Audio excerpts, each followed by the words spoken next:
गरीब धोबी की नैतिक कहानी। गंगा किनारे बसे छोटे से गांव में रघु नाम का एक गरीब धोबी रहता था। वह रोज सुबह उठकर गांव के लोगों के कपड़े धोता और सुखाने के लिए नदी किनारे फैला देता। उसकी पत्नी कमला घर संभालती और कभी कभी उसकी मदद भी करती। उनका इकलौता बेटा मोहन पढ़ने में होशियार था, लेकिन गरीबी के कारण उसकी पढ़ाई का खर्च उठाना मुश्किल था। रघु बहुत मेहनती था, लेकिन उसकी कमाई इतनी कम थी कि किसी तरह 2 वक्त की रोटी का ही जुगाड़ हो पाता। गांव के कई लोग उसे धोबी के बजाय मजदूरी करने की सलाह देते, लेकिन उसे अपने काम से प्रेम था। वो ईमानदारी से अपना जीवन जी रहा था, परंतु किस्मत ने कभी उसका साथ नहीं दिया।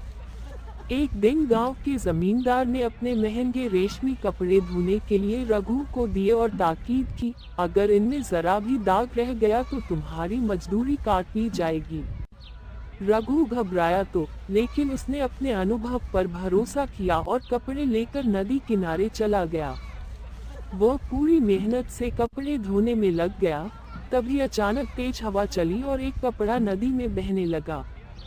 रघु घबरा गया और उसे पकड़ने के लिए पानी में कूद पड़ा, लेकिन कपड़ा उसकी पकड़ में नहीं आया और बहता चला गया। परेशान रघु को समझ नहीं आ रहा था कि अब क्या करे। उसे डर था कि जमींदार उसे माफ नहीं करेगा। उसकी हालत सोचकर वह बहुत दुखी हुआ और घर लौट आया।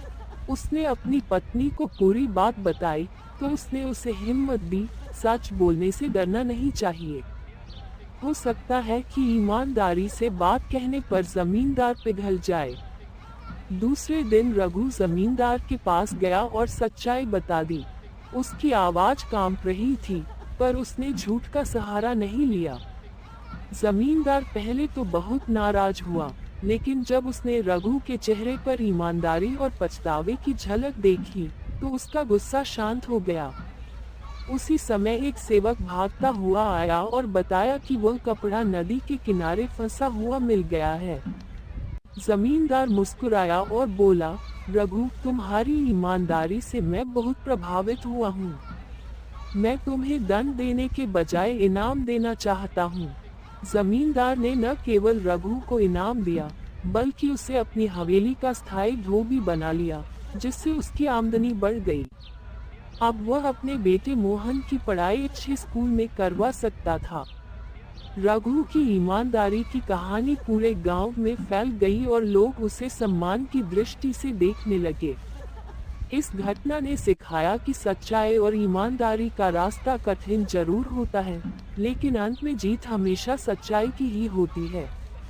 शिक्षा।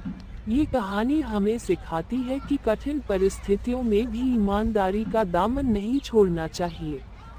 सच्चाई का रास्ता भले ही कठिन हो, लेकिन उसका परिणाम हमेशा सुखद होता है।